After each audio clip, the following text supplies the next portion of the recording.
পরপর দুটো কুটু কুটু বেবিকে দেখেছি। একটা আমার বাসায় বেড়াতে এসেছে, আরেকটাকে দেখতে গিয়েছিলাম। আর কার বেবি দেখতে গিয়েছিলাম সেটাই থাকবে আজকের ব্লগে। আসসালামু আলাইকুম সবাইকে, ওয়েলকাম করছি নতুন একটা ব্লগ ভিডিওতে। তোমরা সবাই কেমন আছো? আলহামদুলিল্লাহ আমি অনেক ভালো আছি। জিতুর ফ্রেন্ডের বোন হয়েছে, তাকে দেখতে যাব আজকে। এই জন্য আমরা আড়ংয়ে গিয়েছি। ফার্স্টে বেবির জন্য কিছু কেনাকাটা করব।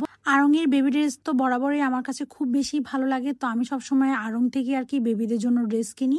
আর ইনায়া বুড়ি হচ্ছে নিজের জন্য এখানে ড্রেস নিয়ে ঘুরছিল। আর বুড়িটা মাশাল্লাহ এখন সব বুঝে, ও আর কি ট্রায়ালও দিতে যাচ্ছিল।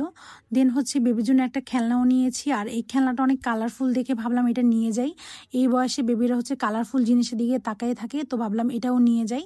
ঘর সাজানোর এই জিনিসপত্রগুলো দেখলেই মন চায় এখানে দাঁড়িয়ে থাকি আর এটা ওটা কিনতে ইচ্ছে করে। তো ওই দিন আমার কাছে একদমই টাইম ছিল না, আমি হচ্ছে তাড়াতাড়ি চলে আসব। আর আমরা ওই দিন গিয়েছি বনশ্রীর আউটলেটটাতে। ওদের বাসা আড়ংয়ের পাশে ছিল, এই জন্য আর কি আমি ওই আউটলেটেই গিয়েছি। তো এখানে বাসায় চলে এসেছিলাম, এসে আইসক্রিম খাচ্ছিলাম। আর কোথাও গেলে আমার কেন জানি আর ভিডিও ক্লিপ নিতে মনে থাকে না, আর কেমন জানি সাই কাজ করে, ভাবি ওদের আনকমফোর্টেবল লাগবে, এই জন্য আর কি ক্লিপ আর নেওয়া হয়নি। এখানে আমি ইনায়া বুড়ির সাথে খেলা করছিলাম। আর নেক্সট ডে আমি হচ্ছে একটু হেয়ার প্যাক লাগাবো।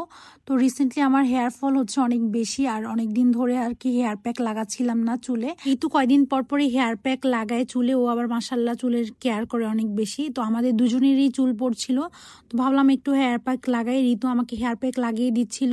আর ওয়াশরুমে ইনায়া বুড়ি হচ্ছে দুষ্টামি করছিল। ও হচ্ছে আমাদের সাথেই সবসময় থাকবে, একা একা কখনো থাকে না। তো ওকে ওয়াশরুমে ঢুকিয়ে দিয়েছি, আর বুড়িটা পানি নিয়ে দুষ্টামি করছিল এদিকে। আর এদিকে আমি হেয়ার প্যাক লাগিয়ে নিয়েছি। আর হেয়ার প্যাকটা লাগানোর পরে কিন্তু অনেক সুন্দর হয়ে গিয়েছে আমার হেয়ারটা, মানে হেয়ার ফলটাও একটু কমেছে আগের থেকে। তোমরা যদি চাও আমি এরকম হেয়ার প্যাকের ভিডিও শেয়ার করতে পারি। দেন বিকালবেলা নানু হচ্ছে এখানে পিঠা বানাচ্ছিল। আর রিসেন্টলি আমার নানু এসেছে, আর নানু আসলেই মজার মজার পিঠা বানানো হয়। তো নানু এখানে হচ্ছে পানুয়া পিঠা বানাচ্ছিল। এটা হচ্ছে নোয়াখালীর একটা ফেমাস পিঠা, আমি অন্য কোথাও দেখিনি। তো অনেকেই হচ্ছে এটা শেয়ার করার পরে বলছিল আর কি এটা ফার্স্ট দেখেছি এই পিঠা, আমিও অন্য জায়গায় আগে কখনো দেখিনি, এটা আমাদের এলাকায় বানায়।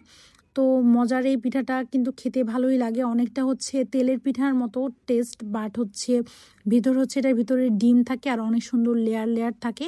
ইনায়ের বাবা এই পিঠাটা আবার অনেক বেশি পছন্দ করে। পিঠাগুলো ঠান্ডা হওয়ার পর আর কি কেটে নিচ্ছিলাম। আর ঠান্ডা হওয়ার পরে কাটলে অনেক সুন্দর লেয়ার হয়, ভিতরে ডিমের লেয়ারটা থাকে, দেখতেও সুন্দর লাগে। তো আজকে আমার ফ্রেন্ডরা আসবে, স্কুল লাইফের ফ্রেন্ডরা অনেক দিন পরে আর কি বাসায় আসবে। তো ওদের জন্য ভাবলাম আমি এখান থেকে কিছু পিঠা রেখে দিই, ওরাও খেতে পারবে। আরও অনেক নাস্তা বানিয়েছিলাম, বাট ওগুলার ক্লিপ আমার আর নিতে মনে নেয়। ওই যে কেউ আমার বাসায় আসলে বা আমি কারো বাসায় গেলে আমার একদমই ক্লিপ নেওয়ার কথা মাথায় থাকে না। তো এই কুটু বেবিটা কিন্তু আমার ফ্রেন্ডের, মাশাল্লাহ বলবেন সবাই। অনেকদিন পরে স্কুল ফ্রেন্ডের সাথে দেখা হয়েছে, আর গল্প আড্ডা আমাদের যেন শেষই হচ্ছে না। আজকের জন্য এটুকুই, আল্লাহ হাফেজ।